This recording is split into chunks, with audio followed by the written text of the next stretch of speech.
Hello, I'm Sean, and I'm going to read to you Applicable Energy, an essay by yours truly.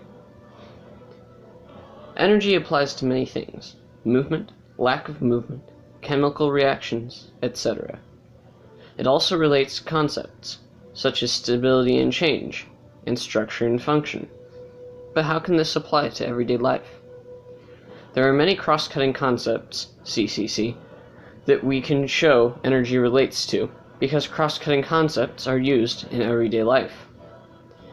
An example of stability and change being used in a common situation is an ice cube.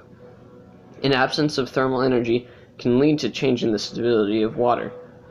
The water can change from a liquid state to a solid state because when thermal energy is taken away, such as in a freezer, the molecules that make up the water move less and get closer together, forming a solid object that we call ice. This, however, is less exciting than, say, a star, namely our sun. The star in our solar system is something that most people see every day, and without, our planet would be a giant snowball, but with less snow and more ice. The sun fuses hydrogen protons to make helium, whilst also creating a huge explosion of nuclear energy, and this process is called nuclear fusion. It then proceeds to fuse helium protons to make beryllium, and then every other element until it can no longer make any more.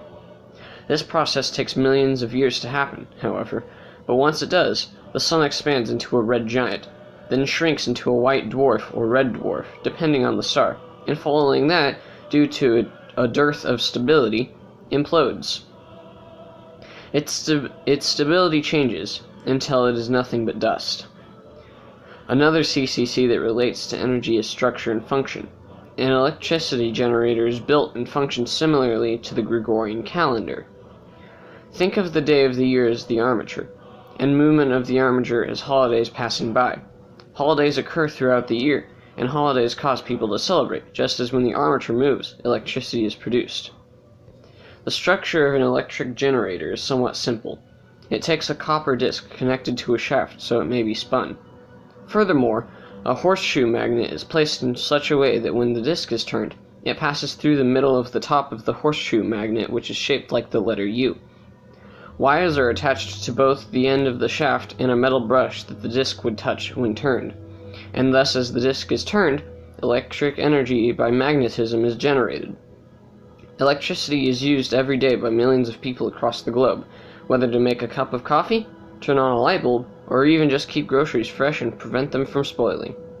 So even though you may not realize it, energy is present in most places, be it in a place we simply cannot reach, or somewhere in front, behind, or above you. Energy is all around, and although we may not see it, we know it exists because of its effects on things around it. Move your arm? Energy. Listen to music? Energy. Think with your brain? Energy. It applies to each CCC, and each CCC applies to this universe of things, regardless of whether or not we are here or there to witness it.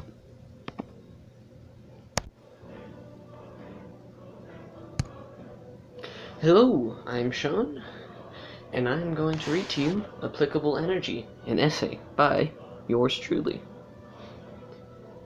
Energy applies to many things: movement, lack of movement, chemical reactions, etc.